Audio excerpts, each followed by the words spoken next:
அக்பரோட மகன் வந்து ஜஹாங்கீர். ஆனால் அவர் சரியான உல்லாச பேர்வழி, போதை பழக்கத்துக்கு அடிமையானவர்.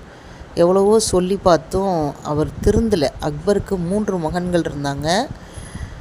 முராத், தானியல், ஜஹாங்கீர். அந்த 2 பேரும் வந்து போதைக்கு அடிமையாகி செத்து போயிடுறாங்க. அக்பர் ஒரு கண்டிப்பான அப்பா.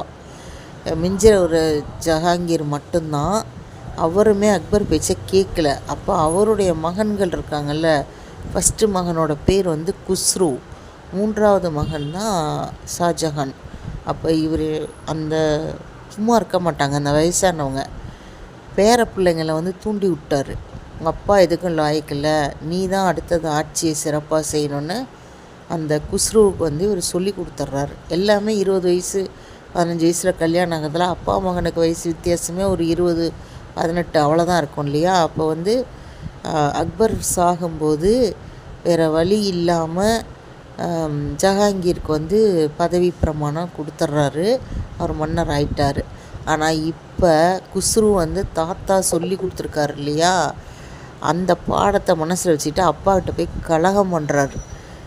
நான் தான் ஆட்சிக்கு வருவேங்கிற மாதிரி இவர் கலகம் பண்ணுறாரு. அவர் வந்து அப்பாவே ரொம்ப 68 வயசில் இறந்து தனக்கு ஆட்சி 40 வயசுக்கு மேலே தான் கிடச்சிருக்கு. அப்படிங்கும்போது மகன் இப்படி கலகம் பண்ணும்போது மகனை அவர் கண்ட்ரோல் பண்ணுறாரு. அப்போ ஒரு நாள் அவருடைய மகன் என்ன செய்கிறாருன்னா, இவரை கண்காணிக்கலாம் ஆள் போடுறாரு. அவன் என்ன செய்கிறான்னு பாருங்கன்னு. அவரும் ஒரு கல்யாணம் அவர் தான் குஸ்ரு. அவருக்கு பிள்ளைங்கள்லாம் இருக்காங்க.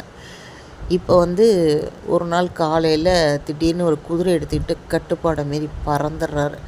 அப்போ மரங்கள் மேலே வந்து ஒவ்வொரு ஊரோட எல்லையிலையும் மரங்கள் மேலே வந்து மரக்கூடுகள் அமைச்சு காவலாளிகள் வந்து காவல் காப்பாங்க இல்லையா. அப்போ வந்து ஒரு குதிரையோட ஒரு படையோட 50 பேர் 100 பேர் பறக்கிறாங்க. அப்போ இது யாருன்னு உடனே கண்டுபிடிச்சி ராஜாவுக்கு தகவல் வந்துடுது. அவர் நேராக போகிறாரு, அக்பர் கல்லறைக்கு போய் ஆசீர்வாதம் வாங்குறாரு.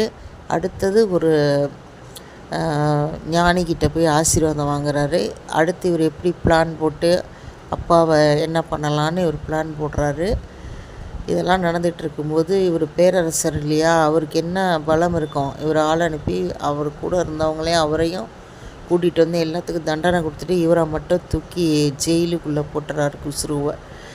அவர் அங்கேயும் என்ன பண்ணுறாருன்னா திரும்ப பிளான் போடுறாரு என்ன பண்ணலான்னு. இந்த தகவல்கள் அவருக்கு வர வர மகனோட கண்களை வந்து குருடாக்கிட்டார் ஜஹாங்கீர். அப்போ அவருமே வந்து தன்னுடைய மகனோட கண்களையே குருடாக்கிட்டார். இது எவ்வளோ பெரிய பாவம்.